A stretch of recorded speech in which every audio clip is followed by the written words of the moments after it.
अब प्रोडक्ट तो बन चुका था और टेस्ट भी लोगों को पसंद आ रहा था, लेकिन अभी भी एक बड़ी कंफ्यूजन ये थी कि इसका प्राइस क्या रखा जाए, क्योंकि इंडिया का हर आदमी एक एक पैसा सोच समझ के खर्च करता है। इसीलिए फाउंडर्स ने यहाँ उल्टा दिमाग लगाया। उन्होंने अपना कॉस्टिंग देख के प्राइस सेट नहीं किया, बल्कि प्राइस फिक्स करने के बाद खुद के कॉस्ट को कंट्रोल किया। इस तरह इसके एक बॉटल का प्राइस पड़ा 10 रुपए, क्योंकि 5 रुपए के प्राइस में मार्जिन नहीं बचता और 15 रुपए लोगों का बाइंग डिसीजन बदल सकता था। इसीलिए 10 रुपए का प्राइस एक स्वीट स्पॉट बना, जिसे खर्च करने से पहले कोई ज्यादा नहीं सोचता। अब दोस्तों यहाँ एक चीज गौर करना कि ये 10 रुपए का प्राइस पॉइंट इतना ज्यादा इंपॉर्टेंट है कि जब गवर्नमेंट ने कोल्ड ड्रिंक पर जीएसटी बढ़ाई तो उन्होंने अपनी बोतल को 200 ml से घटाकर 160 ml कर दिया, पर रेट 10 रुपए ही रखा। अब देखा जाए तो 10 रुपए तो काफी छोटा अमाउंट होता है, तो सवाल ये उठता है कि 10 रुपए में आखिर ये कंपनी प्रॉफिट कैसे कमाती है।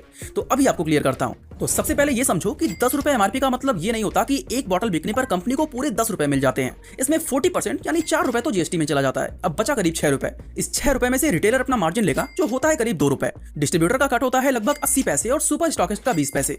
अब इन सारी चीजों को घटाने के बाद कंपनी के पास मुश्किल से 3 रुपए के आसपास बचते हैं। अब इसी 3 रुपए में बोतल की प्लास्टिक, लेबल, चीनी, मसाले, गैस, बिजली और ट्रांसपोर्ट सब कुछ निकालना होता है। लेकिन मजे की बात देखो कि प्राइस इतना टाइट होने के बाद भी लाहौरी जीरा शुरुआत से ही प्रॉफिट में है और लगभग 15% के आसपास का मार्जिन मेंटेन करता है। अब ऐसा होने के पीछे 3 बड़े रीजंस हैं। पहला, खुद की मैन्युफैक्चरिंग होने से कॉस्ट पर उनका शुरुआत से ही पूरा कंट्रोल था। दूसरा, उन्होंने प्लांट को ज्यादा डिमांड वाले एरियाज के पास लगाया ताकि ट्रांसपोर्ट का खर्चा बचे।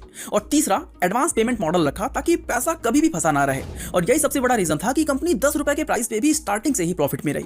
अब देखो, प्राइस तय करना तो अलग बात है, उसको सालों तक बिना बदले चलाना एक नई कंपनी के लिए असली चैलेंज होता है। जैसा कि पार्ले ने अपने पार्ले जी बिस्कुट का दाम सालों से 5 रुपए ही रखा। तो इसके लिए लाहौरी जीरा की टीम ने एक खास फैसला किया कि उसके पोर्टफोलियो में अभी सिर्फ एक ही प्रोडक्ट को रखा जाएगा। अब देखो, मार्केट में अक्सर होता क्या है कि जैसे ही कोई ब्रांड थोड़ा सा सक्सेसफुल होता है, उसके तुरंत नए फ्लेवर्स लॉन्च होने लगते हैं। लेकिन लाहौरी जीरा ने इसका उल्टा किया।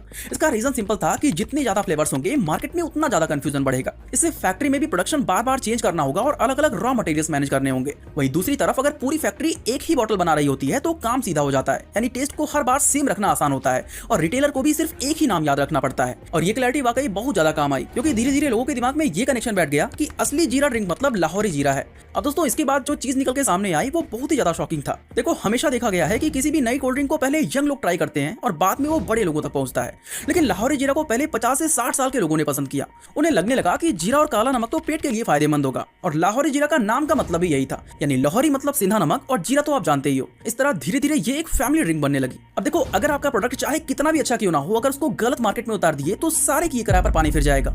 इसीलिए बेवरेज इंडस्ट्री में डिस्ट्रीब्यूशन का बहुत बड़ा रोल होता है। जैसे कि आज आपके साथ ऐसा हो सकता है कि एक बार को आपको साफ पानी पीने को ना मिले, लेकिन आपको 200 ml वाला थम्स अप हर जगह मिल जाएगा, जिसका सबसे बड़ा रीजन है डिस्ट्रीब्यूशन। अब वैसे तो जब भी कोई कोल्ड ड्रिंक ब्रांड लॉन्च होता है तो उसका मेन फोकस हमेशा बड़े शहरों पर होता है, क्योंकि सबको लगता है कि ग्रोथ वहीं मिलेगी। इसका रीजन सिंपल था कि गांव के लोगों की इनकम भले शहरों जैसे नहीं होती, लेकिन इंडिया की लगभग